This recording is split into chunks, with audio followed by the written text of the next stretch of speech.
Sinasabi ko sa inyong mga nakikinig sa akin, mahalin ninyo ang inyong mga kaaway at gawa ng mabuti ang mga napupuot sa inyo. Pagpalain ninyo ang sumusumpa sa inyo at ipanalangin ang mga nag-aapi sa inyo. Kapag sinampal ka sa isang pisngi, iharap mo rin ang kabila.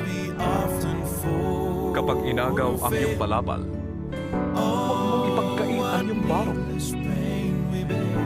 Bigyan mo ang bawat naghihingi sa iyo. At kung may kumuha ng iyong ari-arian, huwag mo nang bawiin pa ang mga yon. Gawin ninyo sa iba ang ibig ninyong gawin nila sa inyo. Kung ang nagmamahal lamang sa inyo ang inyong mamahalin, ano pang gantimpala ang inyong hihintayin? Ang mga makasalanan man ay marunong din magmahal sa mga nagmamahal sa kanila.